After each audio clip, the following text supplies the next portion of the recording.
నమస్తే. మావోయిస్టులకి ఒక big shock అని చెప్పుకోవచ్చు. బిగ్ షాక్ కాదు, మావోయిస్టు ఉనికికే ఇక ప్రమాదకరమైనటువంటి స్థితిలోకి వెళ్ళిపోయిందని మనం ఖచ్చితంగా చెప్పొచ్చు. సో మావోయిస్టు పార్టీకి ఒక కీలకమైనటువంటి ఒక అగ్రనేతగా ఉన్నటువంటి హిడ్మా కాసేపటి క్రితమే చనిపోయినట్టుగా ఏపీ డీజీపీ ప్రకటించడం జరిగింది. సో మావోయిస్టు పార్టీలో ఇప్పటికే చాలామంది లొంగిపోతున్నటువంటి తరుణం, చాలామంది ప్రాణాలు కోల్పోతున్నటువంటి దశలో మావోయిస్టులు అయితే ఇక కోలుకోలేనటువంటి విధంగా ఈరోజు ఒక చావు దెబ్బ అని చెప్పి మనం చెప్పుకోవచ్చు. సో ఒక పక్కన మల్లోజుల లాంటి, ఆషన్న లాంటి వ్యక్తులు చనిపోవడం, లొంగిపోవడం, మరొక పక్కన నంబాల కేశవరావు లాంటి వాళ్ళు చనిపోవడం. సో ఇటీవల మనం తరచుగా చూస్తా ఉన్నాం. దరిదాపుగా ఈ సంవత్సర కాలంలోనే 800 మందికి పైన మావోయిస్టులు చనిపోవడం జరిగింది. ఇక ఉన్నటువంటి దాంట్లో భాగంగానే దేవ్జీ, తిప్పిరి తిరుపతి అండ్ ఉన్నటువంటి మావోయిస్టులలో అగ్రనేతలుగా కేవలం ఇద్దరి పేర్లే ప్రధానంగా కనపడతా ఉన్నాయి. సో ఇద్దరి పేర్లలో ఒకటేమో హిడ్మా అయితే ఇంకోటేమో తిప్పిరి తిరుపతి. సో దీంట్లో తిప్పిరి తిరుపతి కేంద్ర ప్రధాన కార్యదర్శిగా ఆయన కొనసాగుతున్నాడని చెప్పేసి ఒక పక్కన ప్రచారం అవుతుంటే, మరో పక్కన హిడ్మా సైతం కూడా 25 ఏళ్ల క్రితం అజ్ఞాతంలోకి వెళ్ళినటువంటి హిడ్మా ఈరోజు చనిపోవడం జరిగింది. ముఖ్యంగా కూంబింగ్ చేస్తూ ఉన్నటువంటి సందర్భంలో ఇక్కడ ఏపీ రంపచోడవరం దగ్గర ఉన్నటువంటి మారెట్పల్లి అటవీ ప్రాంతంలో కూంబింగ్ నిర్వహిస్తూ ఉండగా ఎదురుపడ్డటువంటి మావోయిస్టులకి అండ్ కేంద్ర బలగాలకి ఎదురుకాల్పులు జరగడం జరిగింది. దాంట్లో ఒక పక్కన హిడ్మాతో ఉన్నటువంటి 6 సైతం కూడా చనిపోయినట్టుగా ఏపీ డీజీపీ ప్రకటించడం జరిగింది.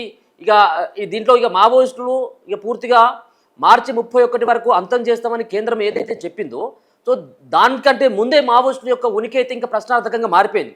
ఆయనతో పాటు మావోయిస్టు అగ్రనేత అయినటువంటి మావోయిస్టు పార్టీకి ఒక కీలకమైనటువంటి వెన్నుముకగా ఉన్నటువంటి హిడ్మాతో పాటు హిడ్మా యొక్క భార్య హేమ, ఆమె కూడా ఈ యొక్క ఎదురుకాల్పులో చనిపోయినట్టుగా ఏపీ డీజీపీ ఇప్పటికే ధృవీకరించడం జరిగింది.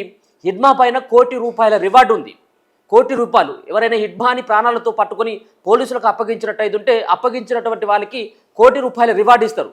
సో అంతేకాకుండా మావోయిస్టులను తరచుగా లొంగిపోండి, మీ పైన ఉన్నటువంటి రివార్డు మీకే ఇస్తామని చెప్పేసి కేంద్రం ఏదైతే ప్రకటించిందో, ఒకవేళ కనుక హిడ్మా లొంగిపోయినట్టయితే ₹1 కోటి రివార్డు సైతం కూడా ఆయనకు అందించేటోళ్ళు.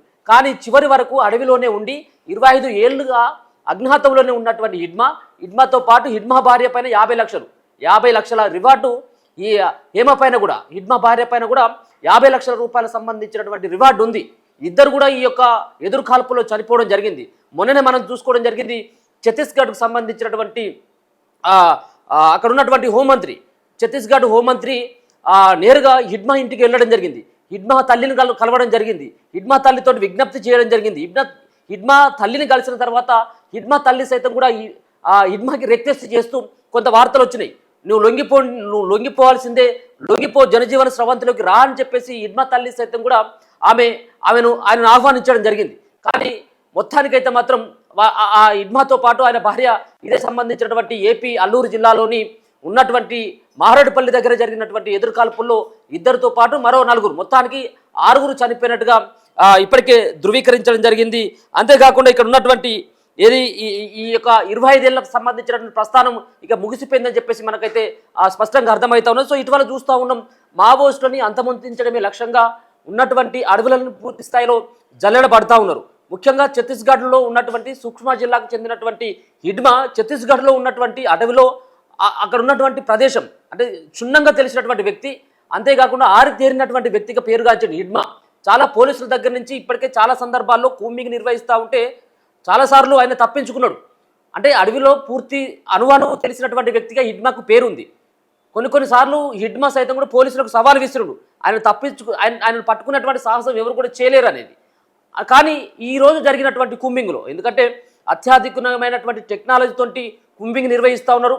కేంద్రం తీసుకున్నటువంటి నిర్ణయంలో భాగంగా మార్చి వరకు, అంటే ఇంకొక 4 నెలల టైం మాత్రమే ఉన్నది. 4 నెలల టైంలో ఏదైతే మావోయిస్టు పార్టీకి వెన్నుముకగా ఉన్నటువంటి ఒకరిద్దరు నేతలను కనుక అంతమొందించినా, లేకపోయినట్లయితే జనజీవన స్రవంతిలో వాళ్ళు తీసుకొచ్చేటువంటి ప్రయత్నం చేసినా, ఇంకా మిగతా ఉన్నటువంటి వాళ్ళందరూ కూడా పెద్ద దిక్కునే కోల్పోయినట్టయితే, పెద్ద దిక్కే మావోయిస్టు పార్టీకి దూరమైనట్టయితే నెక్స్ట్ వాళ్ళని మనం ఈజీగా జనజీవన స్రవంతిలోకి తీసుకురావచ్చు. ఒకవేళ కనుక లొంగిపోయినట్టయితే ఈజీగా వాళ్ళు దొరికేటువంటి అవకాశం ఉంటుంది అన్నటువంటి ఒక భావనతోటి పూర్తిగా మావోయిస్టులకు సంబంధించినటువంటి అగ్రనేతలపైనే ప్రధానమైనటువంటి దృష్టి సారించింది కేంద్ర ప్రభుత్వం. దాంట్లో భాగంగానే ఆషన్న, మల్లోజుల లాంటి వాళ్ళని లొంగిపోయేలాగా ఒక ప్రయత్నం చేసింది. అంతేకాకుండా నమ్మాల కేశవరావు వాళ్ళని ఎన్కౌంటర్ చేసి చంపింది. అలాగే రామచందర్ రెడ్డి, సత్యనారాయణ రెడ్డికి సంబంధించినటువంటి కేంద్ర కమిటీలో ఉన్నటువంటి కీలకమైనటువంటి అగ్రనేతలను సైతం కూడా మట్టు పెట్టడం జరిగింది. సో దాంట్లో భాగంగా పూర్తిగా మావోయిస్టు పార్టీలో ఉన్నటువంటి కీలకమైనటువంటి నేతలు, అగ్రనేతలపైనే ప్రధానమైనటువంటి దృష్టి సారించడం జరిగింది కేంద్ర బలగాలు అండ్ కేంద్ర ప్రభుత్వం. సో ఈ రోజు జరిగినటువంటి మావోయిస్టు పార్టీకి సంబంధించినటువంటి హిడ్మా లేనటువంటి లోటు ఇక మావోయిస్టు పార్టీ ఇక ఎప్పుడు కూడా పూడ్చుకోలేదని చెప్పేసి మనకైతే స్పష్టంగా అర్థమవుతా ఉన్నది. 25 ఏళ్ల పాటు మరి ఆయనకు 18-19 సంవత్సరాలు ఉన్నప్పుడే ఆయన అడవి బాట పట్టిందనేది ఒక రకమైనటువంటి ప్రచారం కొనసాగుతూ ఉంది. అంటే దర్దాపుగా ఆయనకు 25 ఏళ్ళంటే ఇంకో 40-45 సంవత్సరాలు ఆయనకు ఉండుంటాయి.